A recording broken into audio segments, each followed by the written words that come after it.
Bonjour à toutes et à tous et bienvenue dans Génération Parents, le podcast qui décrypte l'éducation du XXIe siècle. Je suis Solène Boquillon-Le Goisiou, la fondatrice de Soft Kids et l'autrice du livre « Préparez aujourd'hui vos enfants au monde de demain ». Chaque semaine, je vous propose de se retrouver avec mes experts et des invités autour des questions d'éducation du XXIe siècle. C'est parti! Et cette semaine, j'accueille dans nos invités réguliers Amélia Mattar, la fondatrice de Coloris et l'autrice de Les écrans, ça s'apprend. Salut Amélia. Salut. Et nous avons Mika, notre Jedi du jeu vidéo, senior game designer et enseignant dans les jeux vidéo. Salut Mika. Hello tout le monde. Et notre invitée spéciale cette semaine, c'est Florence Croixdieu, qui est la fondatrice et la directrice de Futur en Herbe, une pionnière dans l'éducation des jeunes aux enjeux de la transition écologique. Salut Florence, merci d'être avec nous. Salut tout le monde, merci de me recevoir. Alors, cette semaine, au sommaire, tout d'abord, une question d'actualité. La semaine dernière, il y a eu un rapport explosif sur TikTok et la santé mentale des mineurs. On va en parler ensemble et débriefer de ça. Ensuite, nous aurons le débat. Les jeunes sont-ils éco-anxieux, oui ou non? Puis, une astuce parentale pour réduire cette éco-anxiété. Et on finira, comme d'habitude, par notre quiz pour ne pas être un parent largué. Allez, c'est parti. On démarre avec l'actualité de la semaine. Alors, jeudi 11 septembre, un rapport très attendu a été présenté à l'Assemblée nationale, celui de la commission d'enquête sur les effets psychologiques de TikTok sur les mineurs qui était piloté par les députés Laure Miller et Arthur Delaporte. Son titre donne le ton « Quand le divertissement vire au cauchemar ». C'est un rapport de 273 pages qui accuse TikTok d'exposer massivement les jeunes à des contenus toxiques comme l'automutilation, la désinformation médicale ou encore des violences. Un danger d'autant plus préoccupant qu'il touche des publics particulièrement vulnérables comme les ados. Le rapport déplore un manque d'études à grande échelle et souligne les effets dévastateurs bien identifiés sur la santé mentale. Et il y a dans ce rapport 43 recommandations, dont interdire les réseaux sociaux aux moins de 15 ans, instaurer un couvre-feu numérique de 22h à 8h pour les 15-18 ans, renforcer l'éducation au numérique dès la primaire, lutter contre les algorithmes d'addiction, et même envisager à l'horizon 2028 une interdiction totale pour les mineurs si les plateformes ne changent pas. Alors, qu'est-ce que vous pensez, de ce rapport et moi, faut savoir que j'ai fait un petit post LinkedIn là sur le sujet vendredi qui a fait le méga buzz. Je pense que je tiens mon record de l'année là. Je suis à plus de 200 000 vues, 6 500 likes et presque 900 partages. Et alors, d'une manière générale, les gens disent tous oui, il faut réguler, c'est pas possible, etc. Mais évidemment, il y a quelques retours sur il est interdit d'interdire, nous devons éduquer.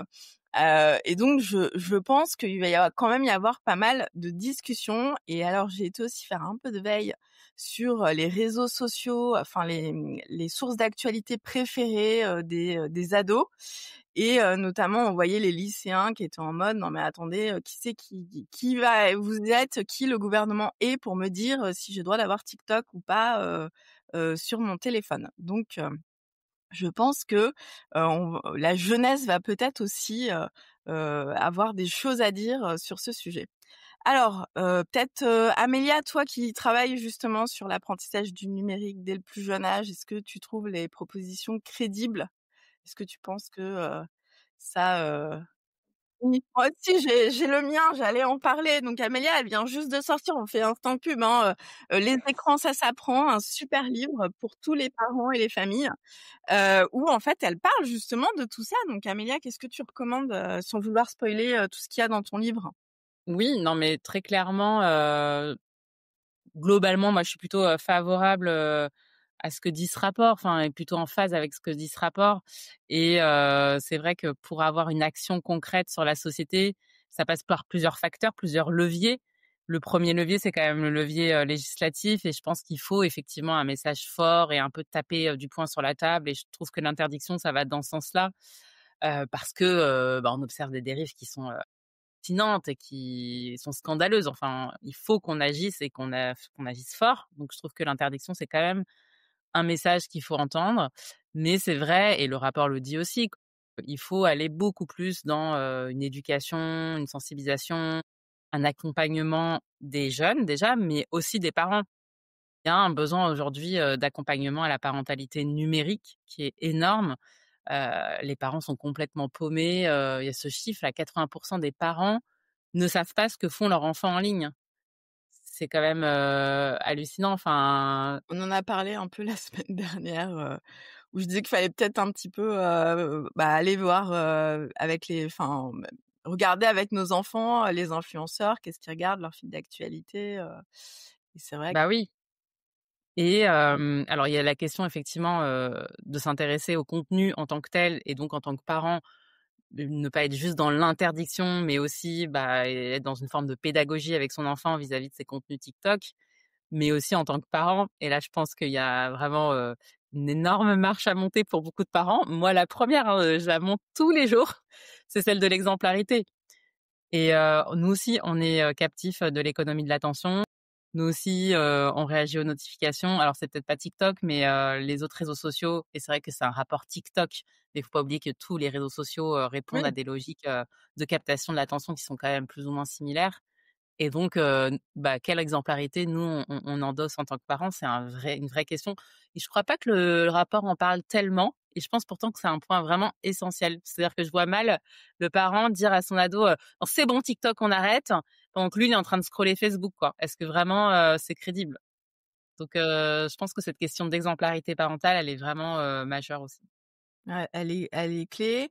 Et de toute façon, enfin moi, de ce que je vois là, par exemple, avec tous les commentaires que j'ai eu sur mon post, en fait, je pense que les gens, il faut qu'ils se rendent compte qu'il y a pas une réponse à ce problème. Il est tellement énorme qu'il faut de tout. Il faut et de la réglementation, et de l'éducation des enfants, et de l'éducation des parents, et de l'exemplarité. Enfin, c'est pas juste. Parce qu'il y a ceux qui vont dire: «Ah mais c'est au gouvernement de faire quelque chose, c'est aux réseaux sociaux de faire quelque chose, c'est aux parents de faire quelque chose», et en fait, je pense que c'est à tout le monde et que c'est un vrai problème, de société. Moi, j'avais envie de t'interroger, Mika, parce que je sais que, alors sauf si Florence, tu me dis que tu es sur TikTok, mais je crois que Mika, tu es le seul de nous 4 qui est sur TikTok. Ouais. Est-ce que toi, tu vois, parce qu'encore hier, la députée, disait, qu'elle avait fait des tests et qu'au bout de 5 minutes, elle voyait des choses, pas possibles sur TikTok. Est-ce que toi, tu vois des choses où tu te dis: «Ah mais attends, il y a des enfants qui ont accès, aux mêmes choses que moi et c'est pas du tout de leur âge». Moi, sur ma consommation, non, parce que je pense que j'ai entraîné l'algorithme à me proposer du contenu, qui me convient. Mais ça, OK. c'est parce que ça fait un petit moment que je suis dessus. Par contre, ça me fait penser à l'affaire, Portmanov, là, Jean Portmanov, qui a été, lynché en direct. C'est sur la plateforme Kick. Alors, je sais pas si le rapport, était prévu depuis longtemps ou si c'est cet événement qui a Non, poussé à ça, mais ce rapport, c'était, il date d'il y a ils ont commencé il y a 6 mois. ah oui, effectivement, lui, je crois, c'est il y a quelques mois, mais c'est un influenceur français de 46 ans qui est mort en direct pendant son live et il était lynché régulièrement. C'était en plus une personne en situation de handicap et se dire qu'effectivement, des enfants, avaient accès à ça, assez régulièrement. Donc effectivement, il y a ce truc d'être conscient du type de contenu, et aussi des influenceurs ou influenceuses que suivent les enfants parce que, ça c'est hyper grave. Autre chose que j'ai découvert, moi par exemple qui fais beaucoup de live TikTok, je ne sais pas, s'il y a des mineurs sur mon TikTok. Alors je crois qu'il y a une option, il faudrait que je regarde, mais potentiellement je peux avoir des mineurs sur mon live, sans être au courant et potentiellement aborder, des sujets des fois qui peuvent être un petit peu délicats pour un Mmh public mh. Mais ça, c'est un petit une peu plus jeune. question qui a été abordée, pendant les commissions, Mmh. d'enquête, et notamment, la commission d'enquête. Enfin, moi, j'ai regardé quelques-uns des entretiens, sur des influenceurs et notamment les influenceurs masculinistes et les influenceurs, porno. Oui. Il les mettait un peu face à leurs responsabilités. «Mais vous vous rendez compte que ce contenu-là, vous l'avez poussé à des enfants?» Et à chaque fois, la défense des influenceurs, c'était de dire: «C'est pas à moi de vérifier l'âge Ouais. des personnes qui sont sur TikTok, c'est à TikTok de le faire». Et notamment Adrien Laurent, je crois, il me semble qu'il a été, interviewé, c'est peut-être pas le mot, mais par rapport au rapport, parce que c'est un gros influenceur, porno, effectivement, et qui suggère du contenu, à une cible qui est, potentiellement pas majeure, ouais. Ouais, Je crois qu'il et l'avait voilà, avoué lui, en fait, il rebalançait sur les réseaux ouais. sociaux. Et le truc qui est dingue, dont je parlais la semaine dernière, j'étais interviewée sur un autre podcast. Et en fait, eux, les réseaux sociaux, ils renvoient la balle sur les constructeurs de téléphones. Oui, ouais, Et bon. en fait, eux, ils disent, par exemple, Meta a fait une énorme campagne au printemps pour dire, auprès de la Commission européenne, pour dire ce n'est pas à nous de vérifier l'âge des enfants, c'est à Apple et Android de vérifier l'âge. Donc en fait, tout le monde se renvoie la balle et Ouais, personne mettre n'est la balle, ouais. responsable de quoi que ce soit. Florence, toi, qu'est-ce que ça t'inspire, ce rapport TikTok, tout ça? Écoute, je rebondis sur ce que vous venez de dire. Nous, on a eu un débat à table avec mon mari et mes enfants sur ce sujet-là hier soir.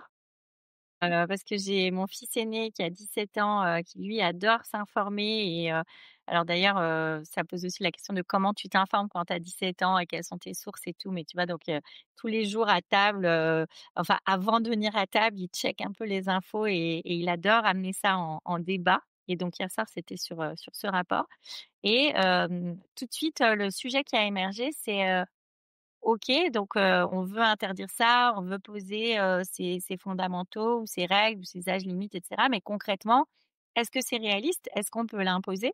Est-ce qu'on n'est pas dans l'effet d'annonce où on va dire, des choses, où il va y avoir du pour, du contre, des gens qui adhèrent quand même majoritairement, tu le disais au début et puis bon, toujours quelques critiques, mais est-ce qu'on va rester à l'effet d'annonce ou est-ce qu'on a les moyens de mettre en œuvre des politiques ou des mesures comme celle-ci?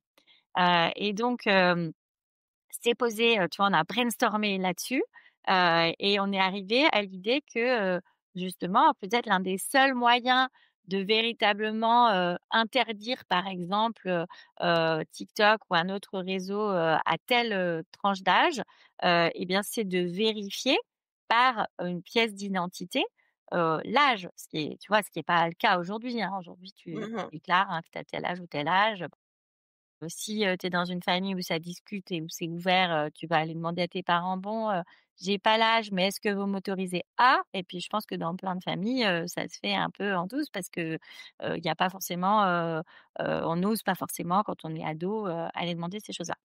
Et donc, qui va demander la pièce d'identité? Qui va vérifier ça? Bah, il faudrait que ce soit, en tout cas, si on voulait vraiment mettre en œuvre ces mesures, il faudrait que ce soit ces réseaux. Mais comme tu viens de le dire, je ne pense pas que ce soit dans leur projet et qu'ils le feront. Donc, voilà, moi, ça me fait un peu peur. En tout cas, je rejoins ce que disait Amélia. Tu vois, je pense qu'il y a des mesures qui sont vraiment pertinentes et que c'est vraiment important. Et après, bien sûr, il y a l'éducation, on va en parler tout à l'heure, qui est essentielle. Mais sur le côté un peu coercitif, moi, j'ai envie qu'on m'explique comment on va faire. Alors, pour répondre à la question, la Commission européenne, en fait, c'était pas possible de regarder l'âge des enfants parce que la Commission européenne n'était pas alignée, et notamment les différents pays de la Commission européenne n'étaient pas alignés sur l'âge des enfants. Là, en fait, il y a eu un alignement et ça a été notamment porté par Clara Chapaz, qui a été voir un à un tous ses homologues dans les pays européens. Et donc, depuis le mois de juin, la Commission européenne a accepté de déverrouiller ça sur lesquels ils n'étaient pas d'accord et de faire en sorte qu'il y ait une vérification d'âge qui soit mise en place. Ils ont sourcé un certain nombre de solutions et il y a un logiciel qui a été choisi. Et donc, il y a 5 pays de l'Union européenne, dont la France, qui vont pouvoir mettre en place cette vérification avec le logiciel qui va demander notamment une pièce d'identité.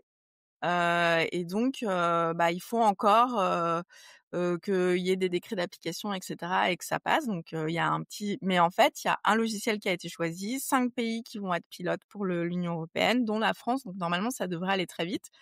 Et je trouve ça pas mal qu'ils soient sur la carte d'identité parce que j'ai lu les retours de l'Australie. Et en fait, en Australie, c'est un bazar pas possible parce que eux, ils font la reconnaissance d'âge avec un logiciel de reconnaissance faciale qui va déterminer ton âge. Et donc, il y en a qui se retrouvent à avoir l'âge et à pas pouvoir avoir accès à leurs réseaux sociaux, qui vont, tu vois, circuler. Il y avait un témoignage de quelqu'un qui disait « Il m'a fallu 45 minutes pour pouvoir avoir accès au réseau et prouver mon âge, etc. » parce que le logiciel pensait que j'avais moins de 18 ans. Et donc voilà. Donc nous, au moins, ce sera pas sur la reconnaissance faciale, ce sera plutôt sur la carte d'identité. Mika, tu voulais dire quelque chose? Je veux dire oui que ça a déjà été mis en place ça sur certains sites pornographiques notamment. J'ai fait des recherches pour l'émission et effectivement il y a de la reconnaissance faciale maintenant pour déterminer l'âge pour pouvoir accéder à du contenu pornographique sur internet. Voilà. Donc bon, on va, enfin voilà, je pense que ça va, j'espère que ça va être fait. Bon, évidemment, on n'avait pas prévu d'avoir encore un nouveau gouvernement, etc. Donc le calendrier législatif est encore bouleversé, mais j'espère que ça va vite être mis en place et que le pilote sera. Donc au moins sur ça sera fait. Mais après, il y a tout l'autre pan d'éducation des enfants, des parents, de comment, ce qu'on disait encore la semaine dernière avec Axel Desaint d'Internet sans crainte, comment dompter l'algorithme. Enfin voilà, tout ça, il va falloir quand même faire de l'éducation parce que l'interdiction et la répression, ce sera pas suffisant. Donc Pas suffisant et puis en plus, moi je trouve que la répression quand il y a pas d'éducation, des enfants et aussi des parents, ça force à contourner. Enfin, un jeune qui veut, faire quelque chose et en particulier, tu vois, aller sur des réseaux et cetera, enfin de faire quelque chose sur un outil numérique, ils ont une imagination de dingue pour trouver des moyens de contourner des interdictions sur des choses où ça leur semble pas fondé parce qu'en fait, ils n'ont pas suffisamment conscience de pourquoi ça a été mis en place, et cetera. Donc, je pense que ça va vraiment de pair. ouais. Je vais vous donner moi l'astuce de mon fils pour que j'ai découverte il y a pas très longtemps parce que moi le seul réseau autorisé c'est YouTube. Et en fait, j'ai découvert que quand son temps YouTube était bloqué, il allait voir les vidéos sur Pinterest. Parce qu'en fait, toutes les vidéos YouTube débarquent sur Pinterest. Ouais, mais Donc voilà, ils ont, enfin voilà, ils arrivent à trouver des des solutions. Et ils sont très imaginatifs. Mika? Il faut dire qu'il a le droit de regarder que YouTube et que Génération Parents. Donc Oui. bon, forcément, il trouve des Ah, ça. Non, je voulais dire qu'on pouvait faire le même parallèle avec les jeux vidéo et sur l'éducation. On a déjà parlé plusieurs fois sur l'éducation des parents aux jeux vidéo et au contenu auquel les enfants ont accès dans le jeu vidéo, notamment avec avec tout ce qui est PEGI, tout ça et s'éduquer sur à quoi jouent vos enfants, hein, parce que des fois on a des enfants qui sont en primaire et qui jouent à GTA, par exemple, parce que les parents ne connaissent rien. Donc sur cette question de l'éducation des parents, on peut faire totalement le parallèle avec le jeu vidéo. J'aimerais bien qu'on fasse un sondage pour savoir le pourcentage de parents qui savent ce que c'est PEGI. C'est un peu comme Oui. j'ai eu la réunion parents-prof d'un de mes fils la semaine dernière et la directrice, elle est arrivée en disant bon, je suis censée vous parler du programme phare, mais vous savez tous ce que c'est, hein, donc c'est pas la peine. Et en fait, il y avait tous les parents qui étaient avec des gros yeux, genre qu'est-ce que c'est? Alors bon, moi je le savais parce que voilà, je suis dans l'éducation, mais le programme phare, c'est le programme contre le harcèlement. Et je suis sûre qu'il y a je ne sais pas combien de parents qui ne savent pas que ça s'appelle comme ça. Et c'est pareil pour PEGI. Je ne suis pas sûre qu'il y ait beaucoup de parents qui aient compris qu'il y a Une PEGI classification, la classification qui leur permet de savoir si le jeu est adapté à leurs enfants à ou l'âge de pas. leurs enfants. On fait un petit rappel, effectivement, vous avez PEGI 12, PEGI 16, tout ça, et c'est basé à la fois sur le contenu que vous allez avoir dans les jeux, avec différents pictogrammes qui vous indiquent s'il y a de la violence, des gros mots ou des choses comme ça, et aussi le niveau de difficulté du jeu. Donc normalement, c'est déconseillé en dessous de l'âge qui est précisé, il faut y être attentif, c'est fait pour ça. Voilà. Bon, allez, on va suivre tout ça, cette législation, etc. Mais maintenant, on va passer au débat. Donc le débat, c'est les jeunes sont-ils éco-anxieux?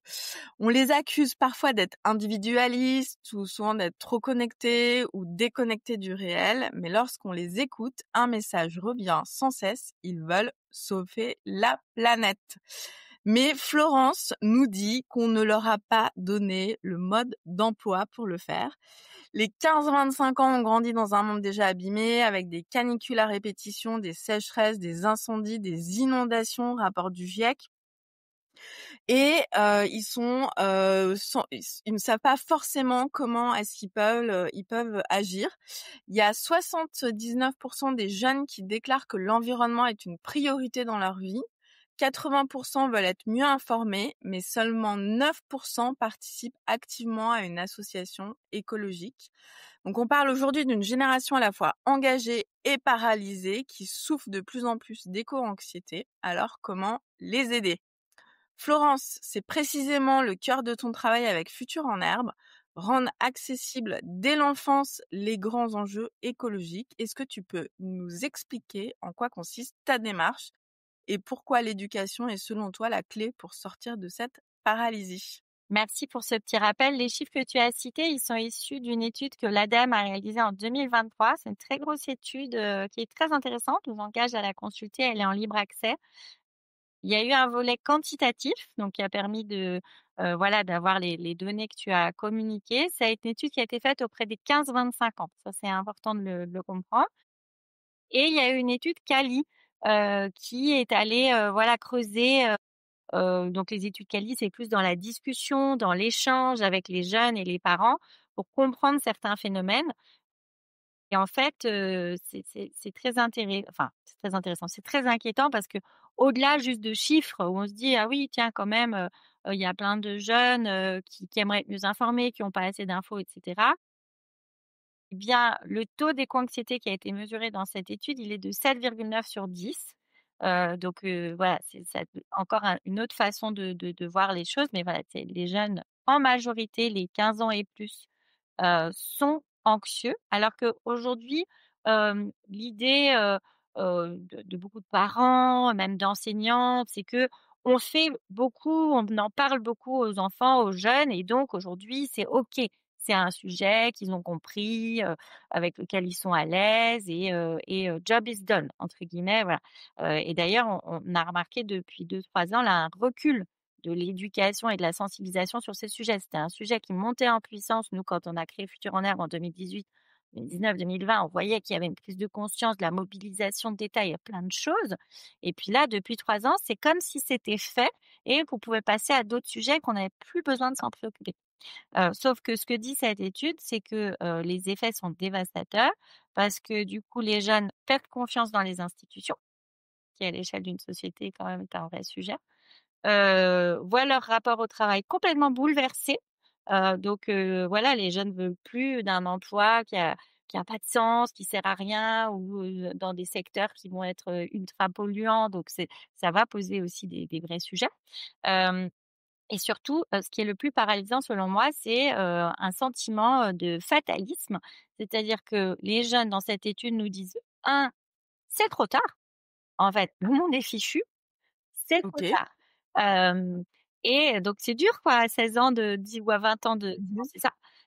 Et ils nous disent aussi: «De toute façon, nous, on ne peut plus rien y faire. On n'a aucun moyen d'agir sur tout ça. On y est pour rien et on peut rien faire». Et ça aussi, c'est terrible parce que ça veut dire que tu as 18 ans, tu as 20 ans et tu penses que tu es parachuté dans un monde qui va très mal et dans lequel, de toute façon, tu ne vas rien pouvoir faire pour arranger les choses. Donc moi, je trouve ça vertigineux. Et cette étude, elle est sortie après que j'ai créé Futur en Herbe, 5 ans plus tard. Mais en 2018, c'est toutes ces intuitions qui ont amené à créer cette démarche d'éducation au développement durable qui est, et ça c'est une conviction personnelle, hein, que je porte, mais qui est une éducation ultra positive, ultra engageante. C'est-à-dire qu'il faut leur parler de choses qui les concernent, à leur niveau. C'est-à-dire, bah, à 10 ans, tu vas pas aborder les choses de la même façon qu'à 17 ans.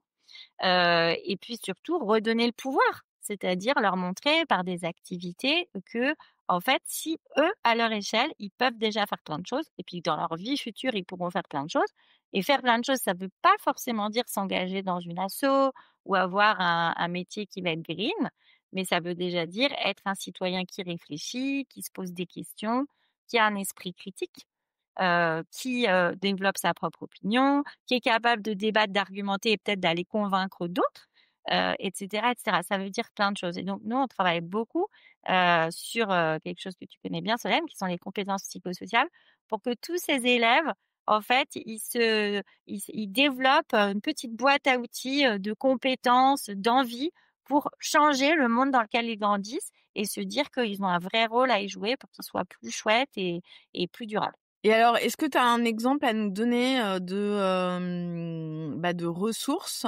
que vous mettez à disposition?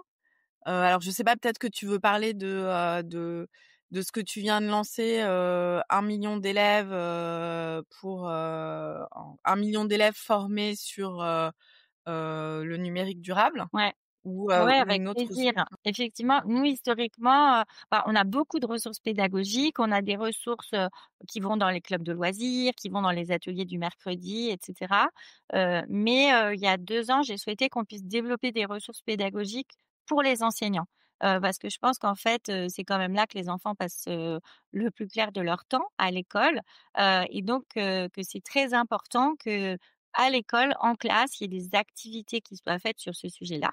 Alors bien sûr, il y en a, hein, mais encore une fois, quand on regarde les chiffres, ça fait un peu peur. Il y a seulement 20 des enseignants, en France qui se sentent capables d'aborder le développement durable avec leurs élèves, Ah oui, donc c'est pas beaucoup. Voilà. c'est pas beaucoup, Et en non? fait, quand on creuse un peu, on se rend compte que c'est parce que dans la formation d'un enseignant, il y a pas de développement durable. Sauf pour ceux qui vont sur des masters 2, il va y avoir 1 heure consacrée à ce sujet-là. Donc tu en 5 ans de formation, on va aborder le sujet pendant 1 heure. Voilà, donc forcément, ils se sentent pas, tu vois, outillés. Il y a bien évidemment pas de manuel puisque ce n'est pas une matière. Et donc, tout ça, ça crée, quand même un grand vide, qui est d'autant plus bizarre que, le ministère de l'Éducation, lui, s'est saisi du sujet. Alors le développement durable, c'est présent dans les programmes depuis plus de 20 ans.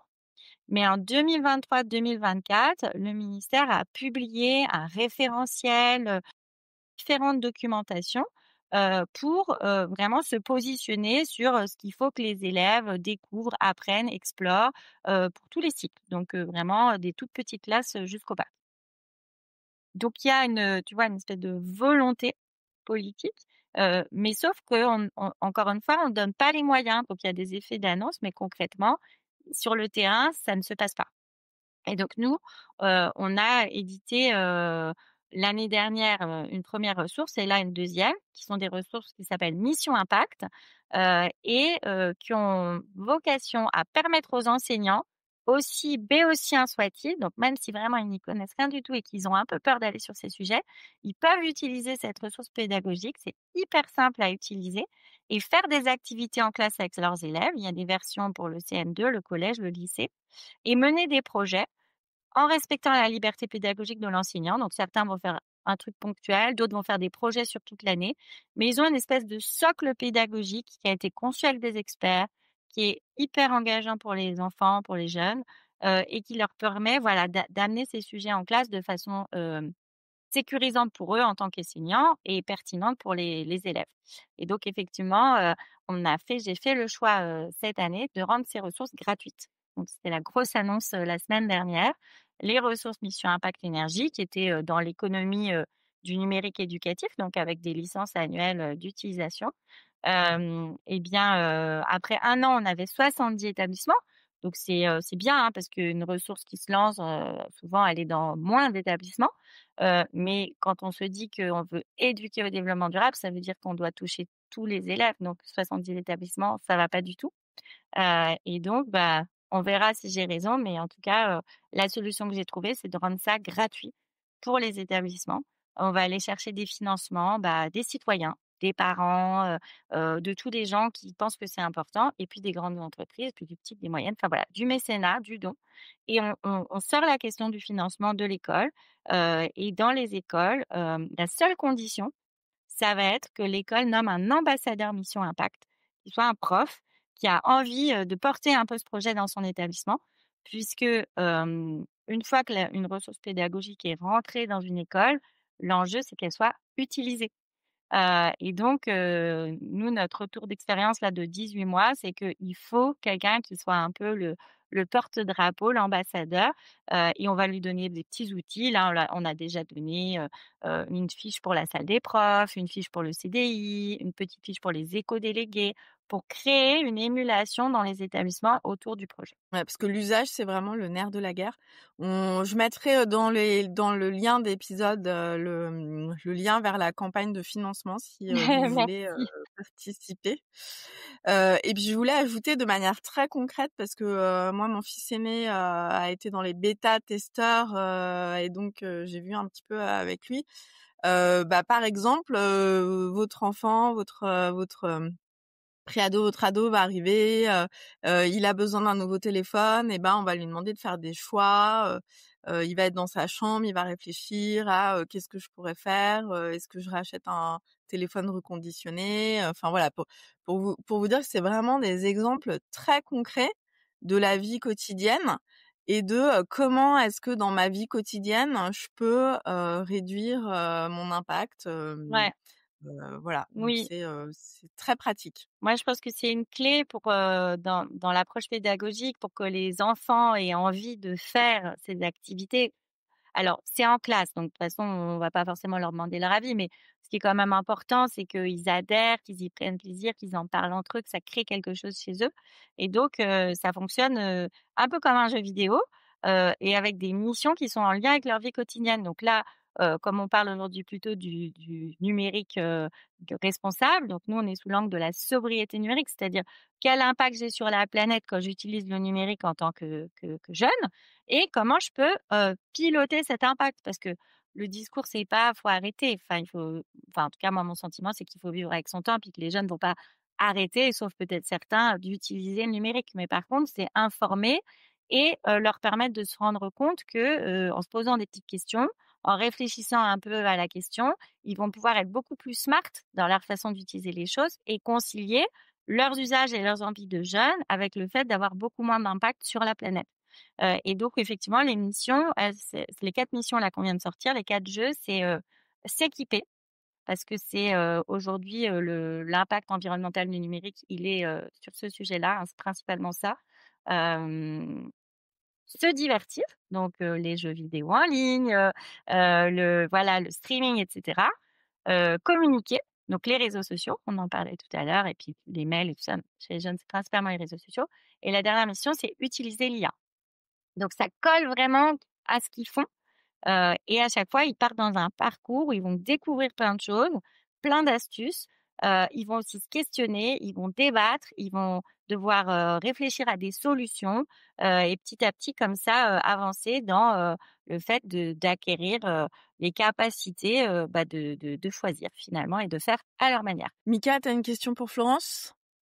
Non, je voulais juste te dire qu'effectivement, c'est hyper intelligent d'utiliser ce qu'on appelle le serious game, hein, pour les personnes qui connaissent pas le serious game. C'est vraiment le jeu vidéo à portée éducative pour éveiller le conscience. Hein, je le répéterai jamais assez. Le jeu vidéo, première industrie culturelle au monde, près de 4 milliards de joueurs et de joueuses à travers le monde, qui va toucher principalement plus de 90% des 12-25 ans. Donc c'est toujours le meilleur outil pour éduquer, pour sensibiliser, notamment les jeunes sur des sujets de société comme ça. Le jeu vidéo, ça offre un laboratoire virtuel où on va comprendre immédiatement les conséquences de nos choix. Ça éveille les consciences et voilà, c'est toujours un super outil, hein, pour éduquer, forcément. Vous vous doutez bien de ce que je vais penser de ce sujet-là. Ouais et en plus, Minka, si j'ai le temps, Solène, de compléter ou? Ouais, oui, oui, En oui. et en plus, de mon point de vue, tu vois, moi, j'ai découvert le numérique éducatif, on va dire, il y a 3 ans.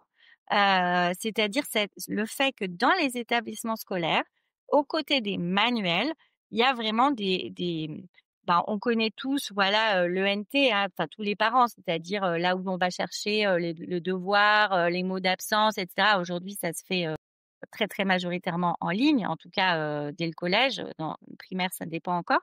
Et donc ça s'appelle un ENT, un environnement numérique de travail et ce que nous, on voit pas en tant que parents, c'est que, sur ces espaces, numériques, il y a plein d'outils pour les profs et ou pour les élèves. Et donc pour, des acteurs comme nous, c'est un super endroit pour, rentrer dans l'école, rentrer dans l'établissement scolaire. Parce que rentrer via des animations, on le fait, et puis on l'a tous fait, ici, Amélia avec Coloris, Solène avec Softkids et cetera. Mais c'est voilà, il faut un enseignant qui prend le temps. Enfin, ça peut être à grande échelle, mais pas aussi massivement que d'avoir un outil qui vient se plugger dans ce petit endroit de l'établissement où tous les profs, tous les jours, vont se connecter pour travailler. Et donc, nous, nos ressources Mission Impact, c'est assez fou, mais ce sont les seules ressources d'éducation et développement durable qui ont réussi à aller à cet endroit-là. Il y en a pour les maths, il y en a pour le français, il y en a pour les langues, il y en a pour plein de trucs, mais il y en avait pas pour le développement durable. Et ce qui est important pour les parents qui nous écoutent de comprendre, c'est que pour arriver à ce petit endroit, on est audité par le ministère de l'Éducation nationale. Donc en fait, c'est quand même des ressources qui sont, hyper safe, qui emmènent pas les enfants n'importe où, C'est pas heu, TikTok, quoi, c'est hein? pas Parce TikTok, voilà. on a Donc il y tendance a tout à un cadre, non, mais c'est un vrai non. sujet parce que encore, ce matin là sur mon post sur TikTok, j'ai quelqu'un qui me disait: «Oui, mais bon, enfin, nos enfants, ils sont obligés d'aller sur des ressources numériques à cause de l'école. Donc voilà, comme on est obligé de leur donner un smartphone, et un ordinateur, pour aller voir, les devoirs à l'école et les ressources, numériques, et ben, ils se retrouvent après, sur TikTok». Et je disais à la personne qu'il faut franchement ne pas confondre une ressource numérique éducative et une ressource numérique récréative. TikTok, c'est du récréatif et toi, ce que tu proposes, c'est de l'éducatif et ça n'a rien à voir. Et il faut absolument, comme, on le dit, à chaque fois, regarder le menu, numérique de nos enfants et c'est pas du tout le même menu. Ouais. Ouais, tout à fait. Voilà, petite, parenthèse. Amélia, dans ton livre, tu parles aussi de numérique, environnemental et développement durable. Est-ce que tu veux ajouter quelque chose? Oui, j'y consacre même un chapitre entier parce que ça me paraît tellement, primordial et tellement lié aux usages. C'est-à-dire qu'on voit bien que les usages les plus problématiques, bah, finalement, c'est aussi les plus polluants. Donc, de réguler ces usages, c'est aussi une bonne manière d'être, éco-citoyen en tant que jeune. Et ce que j'avais envie d'ajouter par rapport à ce que tu disais, Florence, et voilà, je vais totalement dans ton sens, c'est qu'effectivement, d'aller sur du ludique, d'aller sur du enfin, même si c'est, une application éducative, je pense qu'il y a un côté, plaisir pour te connaître, dans l'expérience que tu proposes aux enfants.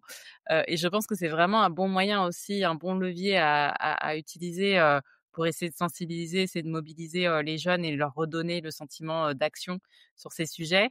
Et dans mon livre, dans le chapitre sobriété numérique, j'interviewe, un enfant. Dans chaque chapitre, j'interviewe un enfant et l'enfant de ce chapitre, c'est un jeune rappeur.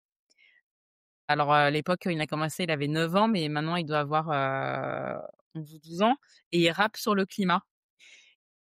Il a pas mal de vues, hein, sur les réseaux et voilà, il s'est senti, complètement, happé par le sujet et assez angoissé justement, par cette question avec des parents qui sont quand même très, engagés sur ces questions et cetera. Et lui, bah, son levier d'action, ça a été, d'écrire, des petits raps qui sont vraiment hyper sympas. Et ce que j'ai trouvé hyper intéressant, c'est que, bah, j'ai montré à mon fils, les vidéos et il passait à Paris, à l'Académie du climat, lors d'un événement un peu, festif. Et du coup, mon fils avait hyper envie d'aller le voir alors que le sujet climatique de prime abord, c'est pas, un sujet, qui l'intéresse comme ça très spontanément, même si c'est des questions qui voilà, qui viennent le tarauder parfois. Mais là, voilà, le fait que ce soit lié à la musique, que ce soit un rappeur, qu'il ait vu ses vidéos en ligne qui étaient sympas et tout, bah, du coup, on est allé en famille, le voir rapper. Et ça me fait penser aussi à Mathilde Caillard, je sais pas si vous la connaissez? MC Danse, pour le climat, là, elle a un compte Non, Instagram, je connais pas. hyper, suivi. C'est, bah, c'est une, DJ qui fait, de la techno sur les questions climatiques. C'est génial et qui danse aussi. Elle danse, énormément et on la voit, quand il y a des, grandes mobilisations, des grandes manifs. Elle est, en tête, des manifs et elle danse, voilà, de manière hyper énergique et tout sur de la techno. J'adore ce qu'elle fait et pareil, on voit bien que, ce côté, bah oui, engagé mais joyeux, bah ça marche bien. Et je pense que c'est ça aussi la question, du développement durable et Mmh. bah, la transition écologique et pour sortir de ce catastrophisme qu'on ne peut que comprendre.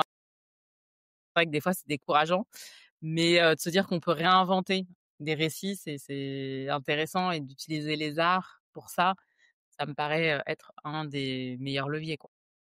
Oui, MC Danse pour le climat, allez voir, j'adore. Bah, merci beaucoup Amélia pour ces conseils.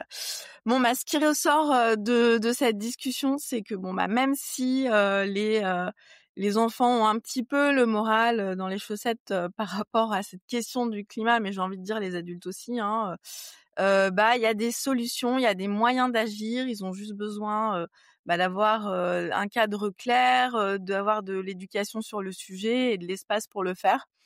Le rôle de l'école est bien sûr central, mais les parents peuvent aussi aider à cette construction, de l'éco-citoyenneté et bah,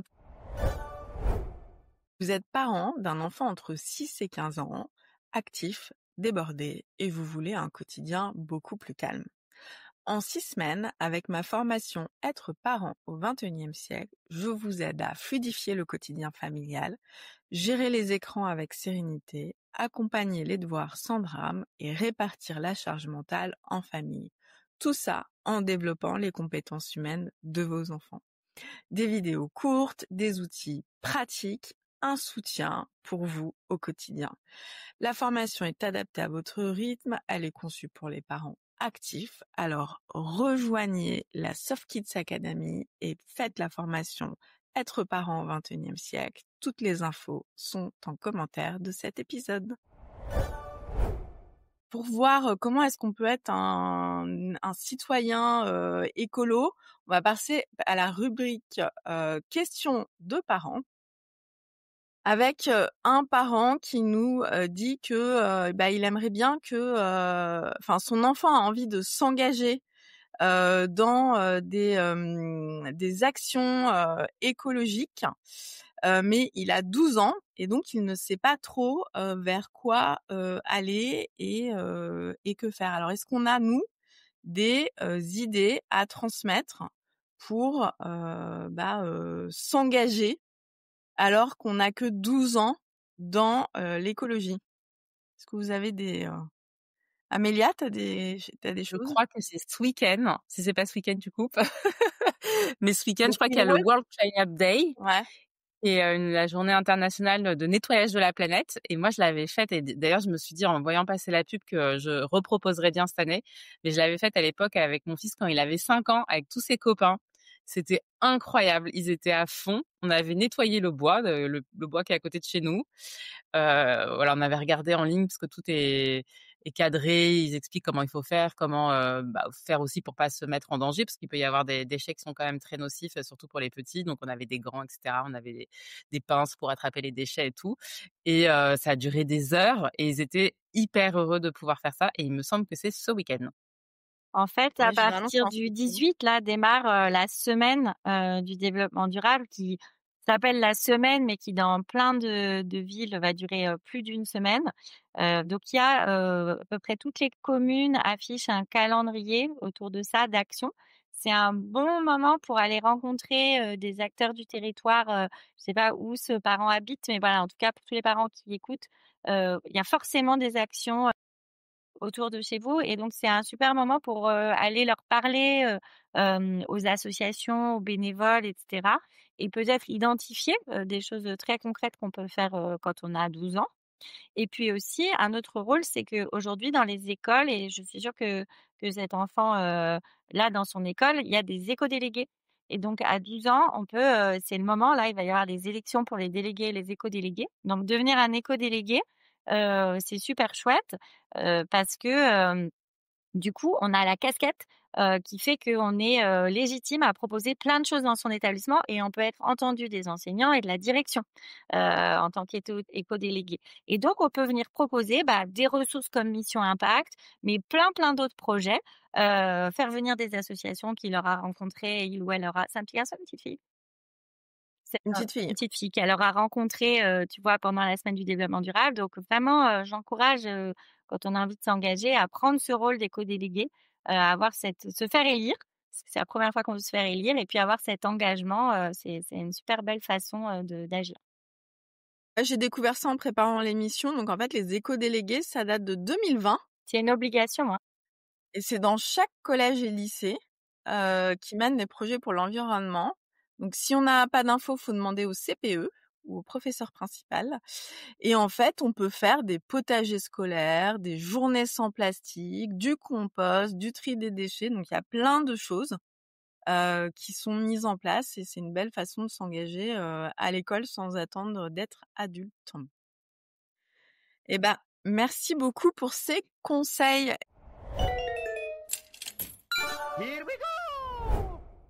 On va passer à la dernière rubrique, la rubrique quiz parents pas largués, spécial planète et kids. Donc c'est parti. Alors Mika, je sais pas si tu as eu le temps de regarder l'épisode de la semaine dernière.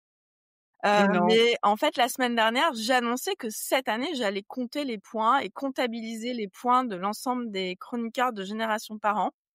Et comme je sais que tu es très, très joueur, voilà, je vais maintenir un tableau des scores Ok. et on verra qui a été le meilleur en quiz à la fin de l'année. Alors, Super. Il y aura un prix. mais oui, bien sûr qu'il y aura un prix. Ah, Attends.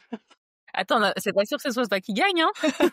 10 000 euros. Alors là, pour ceux qui nous écoutent, Amélia est en train de se redresser et ceux qui Oui, passent sur YouTube en mode c'est bon là, j'y suis, je vais gagner tout. On a son attention au max.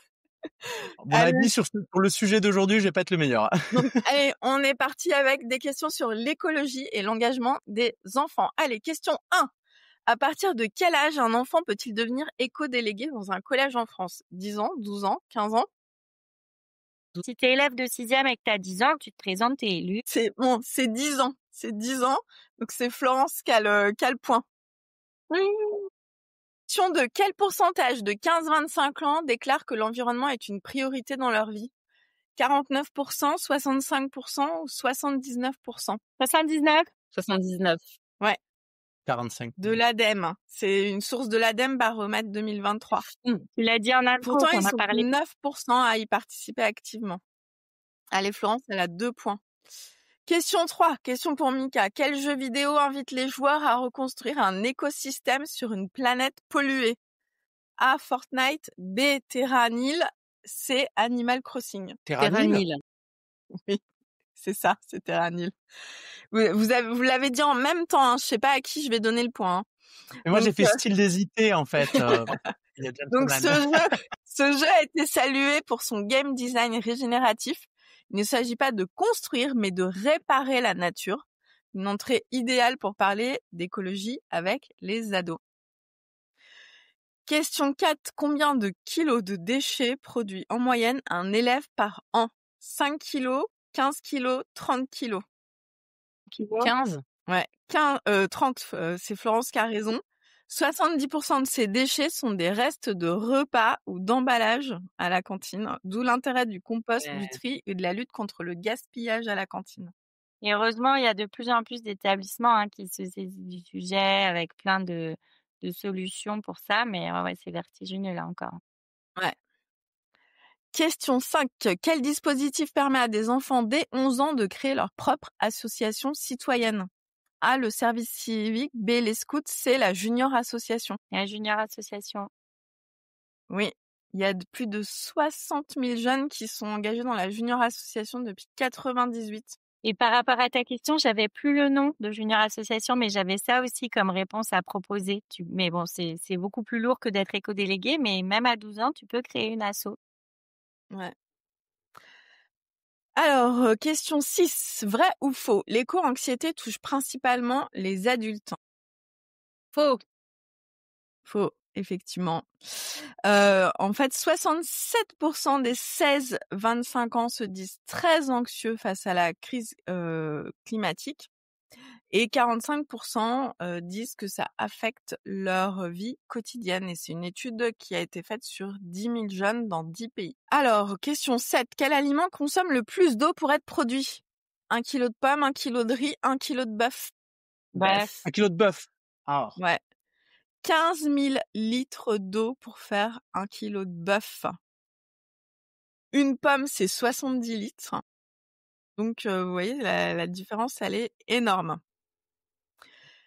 Combien de jeunes de 15 à 30 ans déclarent faire du bénévolat au moins une fois par mois en 2024? Ah, tu ne Là, on proposes est pas plus des sur petites l'engagement réponses, du là? général. Il Alors, y a attendez. pas de A, réponse. 10%, B, 20%, C, 30%. 10%. Ouais, 10. Eh ben, c'est 30%! Les jeunes s'engagent. Alors après, c'est au moins une fois par mois. C'est C'est beaucoup pas une toutes fois les par semaines, mais mois. c'est déjà pas mal. Ouais, C'est C'est déjà déjà ça. pas mal. le chiffre me paraît énorme, c'est super chouette. Et alors, dernière question la plus facile, hein, parce qu'on en a parlé. Quel événement international invite petits et grands à ramasser les déchets dans leur ville ou leur forêt? A, la fête de la nature. B, le printemps des écoles. C, le World Cleanup Day. World Cleanup Day. Le World. Qui a lieu le samedi 21 septembre 2025 dans 190 pays. Waouh. Voilà, bravo à vous trois. J'ai gagné? Ah, c'est moi.